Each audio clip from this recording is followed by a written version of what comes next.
Book రాజ్యాంగం అంబేద్కర్ రచించిన రాజ్యాంగం ఆశయాలను అంబేద్కర్ రచించిన రాజ్యాంగ ఆశయాలను అందరికి కూడా శుభాకాంక్షలు కూడా తెలియజేస్తున్నాం.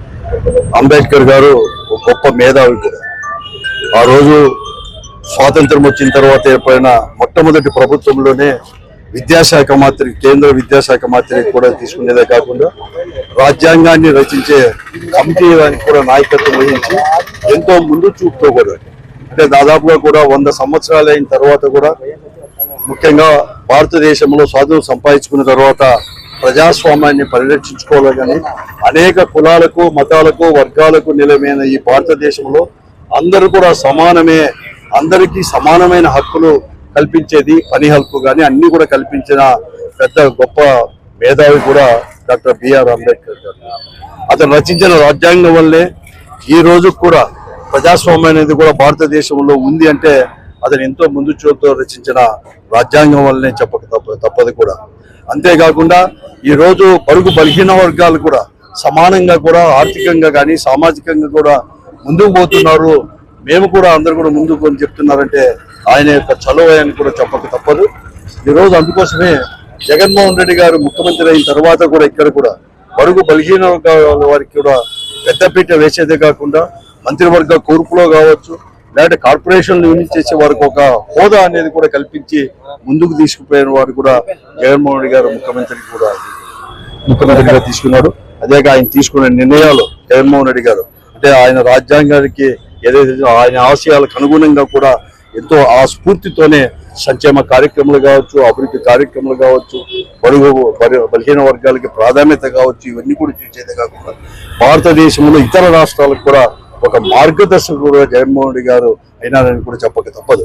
కానీ దురదృష్టం కొద్దీ ఈ రోజు ప్రజాస్వామ్యం చెప్పుకుంటున్నాం కానీ కడకు వాక్ స్వాతంత్రం లేకోకుండా కూడా ఈ రోజు ఈ కూటమి ప్రభుత్వంలో ముఖ్యంగా 3 పార్టీల యొక్క నాయకత్వంలో ఉండే ఈ ప్రభుత్వం తెలుగుదేశం పార్టీ, భారతీయ జనతా పార్టీ, జనసేన పార్టీలో కూడా ఈ ఆంధ్రప్రదేశ్ లో ఈ రోజు ప్రజాస్వామ్యమే అనేది కూడా లేకుండా పరిస్థితులు కూడా ఈ రోజు కూడా వచ్చేసి రాజ్యాంగానికి బదులు ఎక్కడ కానీ ఇంతవరకు ఎవరు కానీ ఏ రాష్ట్రంలో కానీ కేంద్ర ప్రభుత్వంలో కానీ ఎవరు కానీ చెప్పలేదు ఇంకొక రాజ్యాంగం, కానీ రెడ్ బుక్ రాజ్యాంగం అనే పేరు పెట్టేసి ఈ రోజు దాన్ని అమలు పరిచేదానికి ఉన్న శ్రద్ధ, పట్టుదల ఈ రోజు ఈ కూటమి ప్రభుత్వం లేదు. దానికి వ్యతిరేకంగా ఈ రోజు వైఎస్ఆర్ కాంగ్రెస్ పార్టీ జగన్మోహన్ రెడ్డి గారి నాయకత్వంలో కూడా ప్రజాస్వామ్యం నుంచి ప్రతి ఒక్కరికి కూడా రక్షించడానికి మళ్ళా కూడా అందరికి బడుగు బలహీన వర్గాలను కూడా ముందుకు తీసుకోవడానికి కూడా కృషి చేస్తుంది, పోరాడుతుంది కూడా. ఆ రోజు స్వాతంత్ర సమయంలో గాంధీజీ గారి స్ఫూర్తితో అందరు కూడా అహింస పద్ధతిలో ఎలా పోరాడినారో ఈ రోజు ఇక్కడ కూడా వైఎస్ఆర్ కాంగ్రెస్ పార్టీ కూడా రాజ్యాంగం ప్రకారం మనం ప్రసాదించిన ప్రజాస్వామ్యం కూడా మళ్ళా కూడా ప్రజ్వరిల్లేటట్టు కూడా దానికి పోరాటం కూడా ఎప్పుడు కూడా వెనకాడదు వైఎస్ఆర్ కాంగ్రెస్ పార్టీ జగన్మోహన్ నాయకత్వం తెలుసు. మరొక ప్రతి ఒక్కరికి కూడా ఈ శుభ సందర్భంగా శుభాకాంక్షలు కూడా తెలియజేస్తుంది. రాష్ట్ర ప్రజలందరికీ కూడా శుభాకాంక్షలు.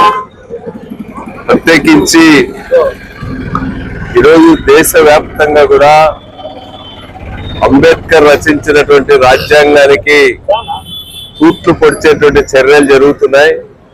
రాజ్యాంగం పైన దాడి, రాజ్యాంగాన్ని బలహీనపరిచేటువంటి శక్తులు చాలా చురుగ్గా దేశంలో వ్యవహరిస్తా ఉన్నాయి.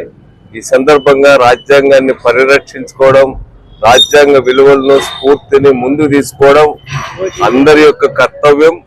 రాష్ట్రంలో కూడా ఈరోజు చాలా చోట్ల దళితులపైన దాడులు, అదేవిధంగా ఆర్థిక ప్రాంతీయ అసమానతలు పెంచేటువంటి విధానాలను రాష్ట్ర ప్రభుత్వం అనుసరిస్తా ఉంది. ఈరోజు ఎన్నికల వ్యవస్థని బలహీనం చేశారు, న్యాయ వ్యవస్థను ఈరోజు ప్రభావితం చేసే ప్రయత్నాలు జరుగుతున్నాయి. ఈ పరిస్థితుల్లో రాజ్యాంగాన్ని పరిరక్షించడం ప్రజలందరి బాధ్యత.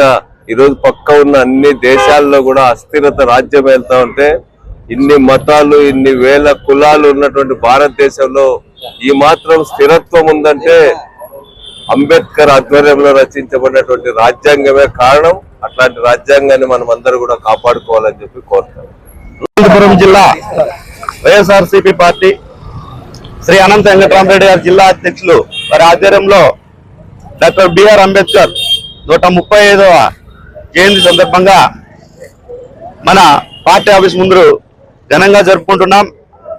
డాక్టర్ బిఆర్ అంబేద్కర్ గారు 135వ జయంతి సందర్భంగా ఆయన గొప్ప మహోన్నత వ్యక్తి. ఆయన రాసిన రాజ్యాంగమే ఈరోజు మనమందరము ఈ స్థితిలో బ్రతుకుతున్నామంటే ఆ రాజ్యాంగమే. కానీ ఆ రాజ్యాంగాన్ని పక్కన పెట్టి ఈరోజు కూటమి ప్రభుత్వం ఏర్పాటైన తర్వాత రెడ్ బుక్ రాజ్యాంగం అని వాళ్ళు ఒక ప్రత్యేకమైన రాజ్యాంగం రాసుకొని ఈరోజు ఈ రాష్ట్రంలో దళితుల పైన అరాచకాలు, వాళ్ళ భూములు లాక్కోవడం, ఎన్నో దౌర్జన్యాలు కొనసాగుతున్నాయి. ఖచ్చితంగా చంద్రబాబు నాయుడు గారికి ఒకటే చెప్తున్నాం, మీరు ఇచ్చిన దళితులకు ఇచ్చిన హామీలన్నీ ఏమైనాయి?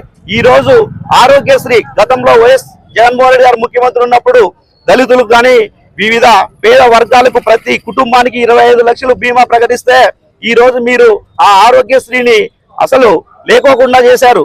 మరి దళితులకు ఇచ్చిన 50 ఏళ్లకే పెన్షన్ ఏమైంది? దళితులకు ఇచ్చిన వివిధ పథకాలన్నీ కూడా మీ మేనిఫెస్టోలో రాసినటువన్నీ కూడా ఎందుకు అమలు చేయలేదని ఖచ్చితంగా ఈ దళిత సంఘాలు కూడా రేపు వైఎస్ఆర్సీపీ పార్టీ తరఫున ఉన్న దళిత సంఘాలు కావచ్చు అన్ని కూడా రోడ్డుపైకి వచ్చే ఖచ్చితంగా వీటిపైన నిరసన కూడా తొందరలో తెలియజేస్తాం. 2029లో ఖచ్చితంగా జగన్మోహన్ రెడ్డి గారిని ముఖ్యమంత్రి చేసుకుంటామని సందర్భంగా దేశానికి దిశ నిర్దేశించినటువంటి మహోన్నత వ్యక్తి డాక్టర్ బిఆర్ అంబేద్కర్ గారి 135వ జయంతి సందర్భంగా ఇవాళ వైఎస్ఆర్ కాంగ్రెస్ పార్టీ అనంతపురం జిల్లా అధ్యక్షుల ఆధ్వర్యంలో ఘనంగా నిర్వహించడం జరుగుతా ఉంది. మరి అదేవిధంగా బాబాసాహెబ్ ఎవరికి లొంగేవాడు కాదు. హిందూ కోడ్ని ప్రవేశపెట్టినప్పుడు నెహ్రూ గారు వ్యతిరేకించాడు. అదేవిధంగా కేబినెట్ కూడా వ్యతిరేకిస్తే ఈ భారతదేశంలోనే మొట్టమొదటి వ్యక్తి కేబినెట్ కి రాజీనామా చేసిన వ్యక్తి డాక్టర్ బిఆర్ అంబేద్కర్ గారు. అనేక ఆర్టికల్స్, 100ల కొద్ది ఆర్టికల్స్ రచించిన వ్యక్తి డాక్టర్ బిఆర్ అంబేద్కర్ గారు. అదేవిధంగా అంబేద్కర్ గారు ఒక విషయం చెప్తాడు, constitution it self is a liberation అంటాడు. అంటే ప్రతి మనిషి స్వేచ్ఛగా ఆలోచించమని చెప్తే ఇవాళ 40 సంవత్సరాల ఇండస్ట్రీ అని చెప్పుకుంటున్నటువంటి ఈ చంద్రబాబు నాయుడు, ఈ కూటమి ప్రభుత్వము ఇవాళ చంద్రబాబు నాయుడు కులంతో ఆలోచిస్తుంది అంబేద్కర్ గారిని. అదేవిధంగా దత్తపుత్రుడు ఉన్నాడు. దత్తపుత్రుడు ఇవాళ సనాతన యోధుడు అంటూ మతంతో ఆలోచిస్తున్నాడు. ఇవాళ రక్త మాంసములతో భారత రాజ్యాంగం నిర్మాణమైందని చెప్పి అయ్యంగారు చెప్పిన మాటను పక్కన పెట్టి రెడ్ బుక్ రాజ్యాంగంతో ఇవాళ నిలువు దోపిడీ చేస్తున్నారు. అంబేద్కర్ గారిని ఆనాటి నుండి ఈనాటి వరకు అవమానిస్తూనే ఉన్నారు.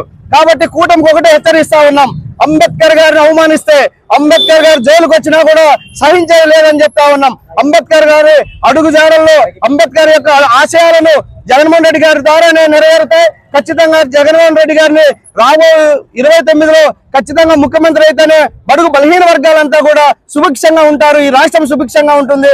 దానికి నిదర్శనమే మావిగానని చెప్పి మేము తెలియజేస్తా ఉన్నాం. జిల్లా వైఎస్ఆర్ కాంగ్రెస్ పార్టీ కార్యాలయంలో డాక్టర్ బిఆర్ అంబేద్కర్ గారి జయంతి సందర్భంగా ఆయన చిత్రపటానికి పూలమాలలు వేసి నివాళులు అర్పించడం జరిగింది. రాజ్యాంగ రూపశిల్పిగా అలాగే ప్రజాస్వామ్య పరిరక్షకుడిగా సంఘ సంస్కర్తగా కూడా డాక్టర్ బిఆర్ అంబేద్కర్ గారు ఈ సమాజంలో ఉన్నటువంటి ఎస్సీ, ఎస్టీ, బీసీ, మైనారిటీ వర్గాల వారికి సమానత్వము, స్వేచ్ఛ ఉన్నప్పుడే అభివృద్ధి చెందుతాదని ఆయన నమ్మి న్యాయ కోవిదుడిగా కూడా పనిచేశారు డాక్టర్ బిఆర్ అంబేద్కర్ గారు. అటువంటి మహనీయుల ఆశయాల అడుగుజాడల్లో నడిచినటువంటి ఏకైక వ్యక్తి మాజీ ముఖ్యమంత్రి వర్యులు వైఎస్ జగన్మోహన్ రెడ్డి గారని ఈ సందర్భంగా గుర్తు చేస్తా ఉన్నాం. ఎందుకంటే ఏ కేబినెట్ లో కూడా ఇవ్వనంతగా కూడా మహిళలకు, ఎస్సీ మహిళలకు హోం మంత్రిగా, గిరిజన శాఖ మంత్రిగా, మహిళా శిశు సంక్షేమ శాఖ మంత్రిగా కూడా జగనన్న స్థానం కల్పించి రాష్ట్రంలో ఉన్నటువంటి ఎస్సీ, ఎస్టీ, బీసీ, మైనారిటీల వర్గాల అభివృద్ధికి జగనన్న ఎంతగానో కృషి చేశారని కూడా ఈ సందర్భంగా గుర్తు చేసుకుంటున్నాము.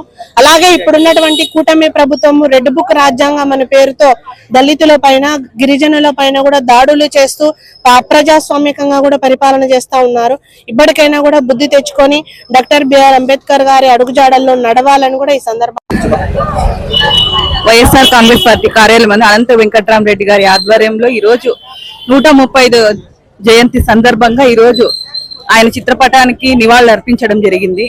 ఆయన ఒక కులానికి కాదు, ఒక వర్గానికి కాదు, అన్ని ప్రాంతాలు, అన్ని కులాలు, మహిళలు, కార్మికులు అందరూ అభివృద్ధి పొందాలనే నినాదంతో ఈ రోజు రాజ్యాంగ సృష్టికర్తమైనటువంటి డాక్టర్ బిఆర్ అంబేద్కర్ అడుగుజాడల్లో నడవడం ఎంతో ఆదర్శకరం. అలాంటి ఆదర్శకరం అడుగుజాడలను వైఎస్ఆర్ జగన్మోహన్ రెడ్డి గారు కూడా నడవడం జరిగింది. అదే విధంగా కేబినెట్ పదవిలో అయితే మీ సంక్షేమ పథకాలను ఎక్కువ శాతం, సగానికి పైగా సంక్షేమ పథకాలు మహిళలకే అందించడం జరిగింది. ఇప్పుడు కూడా కేవలం 50% రిజర్వేషన్ కూడా మహిళలకి వస్తుందంటే, దళితులకు వస్తుందంటే కేవలం అంబేద్కర్ గారి రాజ్యాంగ నిర్మాతం వలని ఈ రోజు ప్రతి ఒక్కరికి సమాన హక్కు సౌభ్రాతృత్వం దొరుకుతుందని ఈ సందర్భంగా తెలియజేస్తున్నాను.